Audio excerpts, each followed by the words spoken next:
ചിരിച്ചോളൂ, ആഘോഷിച്ചോളൂ. Exit പോളിനെ അങ്ങ് വിശ്വസിച്ച് സംഘപരിവാർ വലിയ ആഘോഷത്തിലാണ്, വലിയ ആക്രമണങ്ങൾ നടത്തുകയാണ്, വീണ്ടും ഞങ്ങൾ തന്നെ എന്ന രീതിയിൽ. പക്ഷെ ഒരു കാര്യമുണ്ട്, എക്സിറ്റ് പോളുകളുടെ വിശ്വാസ യോഗ്യത എന്ന് പറയുന്നത് 10 മുതൽ 15% വരെ മാത്രമാണ്. അതാണ് ചരിത്രം. ആ ചരിത്രം ഒന്ന് പഠിപ്പിച്ചു തരാം. 2004 ഇന്ത്യ ഷൈനിങ് ഓർമ്മയുണ്ടോ? വാജ്പേയി സർക്കാരിലെ മന്ത്രിയായ പ്രമോദ് മഹാജൻ പുറത്തുവിട്ട ഒരു വാചകമുണ്ട്, ഇന്ത്യ ഷൈനിങ്. ദേശീയ മാധ്യമങ്ങൾ ഏറ്റുപിടിച്ച ഇന്ത്യ ഷൈനിങ്. അന്ന് ദേശീയ മാധ്യമങ്ങൾ എല്ലാവരും വിധിയെഴുതി. തിരഞ്ഞെടുപ്പ് ഫലത്തിന് മുൻപ് എക്സിറ്റ് പോളുകൾ പറഞ്ഞു വീണ്ടും വാജ്പേയി സർക്കാർ അധികാരത്തിലേക്ക് എന്ന്. കണക്കുകളൊക്കെ നിരത്തി പറയാൻ വേണ്ടി തുടങ്ങി. ആ ചരിത്രത്തിലേക്ക് നമുക്കൊന്ന് കടന്നു പോകാം. ആദ്യത്തെ എന്ന് പറഞ്ഞത് NDAക്ക് 248 സീറ്റ് നേടുമെന്നുള്ളതാണ് 2004. UPAക്ക് ആവട്ടെ 190ഉം മറ്റുള്ളവർക്ക് 105ഉമാണ് പറഞ്ഞത്. NDTV പറഞ്ഞിട്ടുള്ളത് 230 മുതൽ 250 സീറ്റ് വരെ NDA നേടുമെന്നുള്ളതാണ്. കോൺഗ്രസ് അടങ്ങുന്ന UPAക്ക് 190ഉമാണ് NDTV പറഞ്ഞത്. മറ്റുള്ളവർക്കാവട്ടെ 100 മുതൽ 120 വരെ. സഹാറ DRS പറഞ്ഞിട്ടുള്ളത് 263 മുതൽ 278 സീറ്റ് വരെ NDA നേടുമെന്നുള്ളതാണ്. 170 മുതൽ 180 സീറ്റാണ് UPAക്ക് പ്രവചിച്ചിട്ടുള്ളത്. ഇടതുപക്ഷം അടങ്ങുന്ന മതേതരത്വ മുന്നണിയായിട്ടുള്ള മറ്റുള്ളവർക്ക് പറഞ്ഞിട്ടുള്ളത് 92 സീറ്റാണ്. അതുപോലെ തന്നെ സ്റ്റാർനെറ്റ്, സി വോട്ടർ എടുത്തു പറയേണ്ടതുണ്ട്. അന്ന് സ്റ്റാർനെറ്റിന് വേണ്ടി സ്റ്റാർനെറ്റും സി വോട്ടറും നടത്തിയ എക്സിറ്റ് പോൾ പറയുന്നുള്ളത് 263 മുതൽ 275 സീറ്റ് വരെ വാജ്പേയിയുടെ NDA നേടും എന്നുള്ളതാണ്. അങ്ങനെ കോൺഗ്രസിന് അവർ പ്രവചിച്ചിട്ടുള്ളത് 174 മുതൽ 186 സീറ്റുകളായിരുന്നു.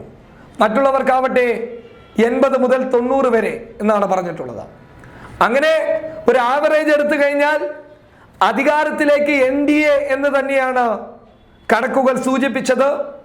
കോൺഗ്രസ് വീണ്ടും താഴോട്ട്, മറ്റുള്ളവർക്ക് വലിയ പ്രകടനം കാഴ്ചവെക്കാൻ സാധിക്കുകയില്ല എന്നാണ് അന്ന് എക്സിറ്റ് പോൾസ് പറഞ്ഞിട്ടുള്ളത്. തിരഞ്ഞെടുപ്പ് കഴിഞ്ഞു, ഫലം വന്നു. സംഭവിച്ചത് എന്താണ്? നേരെ തിരിച്ച് സംഭവിച്ചു എന്ന് വേണം പറയാൻ. 255 മുതൽ 270 വരെ NDAക്ക് പ്രഖ്യാപിച്ച എക്സിറ്റ് പോളുകൾക്ക് കനത്ത തിരിച്ചടി നൽകിക്കൊണ്ട് NDAക്ക് വെറും 187 സീറ്റ് മാത്രമാണ് അന്ന് ലഭിക്കാൻ വേണ്ടി സാധിച്ചിട്ടുള്ളത്. എന്നാൽ കോൺഗ്രസിനാവട്ടെ 170 സീറ്റുകൾ പ്രവചിച്ച കോൺഗ്രസിന് ലഭിച്ചത് 219 സീറ്റുകളാണ്. തിരഞ്ഞെടുപ്പ് കഴിഞ്ഞു, ഫലം പുറത്തു വന്നു. എന്താണെന്ന് സംഭവിച്ചത്? 255 മുതൽ 270 സീറ്റ് വരെ പ്രവചിച്ചിരുന്നു അന്ന് NDAക്ക് എക്സിറ്റ് പോളുകൾ. കോൺഗ്രസിനാവട്ടെ 170 മുതൽ 180 മാത്രമായിരുന്നു. മറ്റുള്ളവർക്കാവട്ടെ 90 മുതൽ 100 സീറ്റ് വരെയായിരുന്നു. എന്നാൽ നടന്നത് എന്താണ്? 255 മുതൽ 270 സീറ്റുകൾ വരെ പ്രവചിച്ച NDAക്ക് കിട്ടിയത് 187 സീറ്റുകളായിരുന്നു. കോൺഗ്രസ് അടങ്ങുന്ന UPAക്ക് എത്രയാണെന്ന് ലഭിച്ചത്? 219 സീറ്റുകളായിരുന്നു. നേരെ തിരിച്ച് സംഭവിച്ചു എന്നുള്ളതാണ് പറയാനുള്ളത്. ഇടതുപക്ഷം അടങ്ങുന്ന മതേതരത്വ മുന്നണിക്ക് അന്ന് ലഭിച്ചത് ഏകദേശം 137 സീറ്റുകളായിരുന്നു. അപ്പൊ നേരെ തിരിച്ചാണ് അന്ന് എക്സിറ്റ് പോളുകളിൽ സംഭവിച്ചിട്ടുള്ളത്. അതുകൊണ്ടാണ് പറയുന്നത്, എക്സിറ്റ് പോളുകളെ കണ്ണടച്ച് വിശ്വസിച്ച് ഞങ്ങൾക്ക് ഭരണം വീണ്ടും ലഭിക്കുന്നു എന്ന് പറഞ്ഞ് മുന്നോട്ട് പോകുന്നവർക്ക് 2004 ഇന്ത്യ ഷൈനിങ്ങിനെ മറന്നു പോകരുത് എന്നാണ് ഞങ്ങൾക്ക് പറയാനുള്ളത്. മറ്റൊരു കാര്യം കൂടി പറയാം.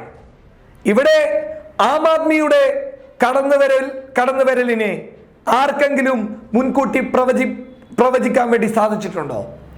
ഏതെങ്കിലും ഒരു സർവേ ആവട്ടെ അല്ലെങ്കിൽ എക്സിറ്റ് പോളുകളാവട്ടെ ആം ആദ്മിയുടെ കടന്നുവരലിനെ ഒരു സൂചന പോലും നൽകിയിട്ടുണ്ടോ? BJPക്ക് കയറാൻ പറ്റുമെന്നല്ലേ അന്ന് എല്ലാവരും പറഞ്ഞത്. എന്ത് സംഭവിച്ചു? കർണാടകയിൽ BJP വരുമെന്ന് പ്രഖ്യാപിച്ചപ്പോൾ എല്ലാം കൊണ്ടും അട്ടിമറി നടന്ന് കോൺഗ്രസ് JDS സഖ്യം വന്നില്ലേ? എങ്ങനെയാണ് ഈ എക്സിറ്റ് പോളിന് വിശ്വസിക്കാൻ വേണ്ടി സാധിക്കുന്നത്? അതുകൊണ്ട് വ്യക്തമാക്കി പറയുന്നു, എന്തുകൊണ്ടും തിരിച്ചടിയുടെ വക്കിൽ നിൽക്കുമ്പോൾ മാധ്യമങ്ങൾ പെയ്ഡ് എക്സിറ്റ് പോൾ നൽകി എന്നുള്ളത് തന്നെയാണ് ഞങ്ങളടങ്ങുന്നവരുടെ വിശ്വാസം. News desk public Kerala.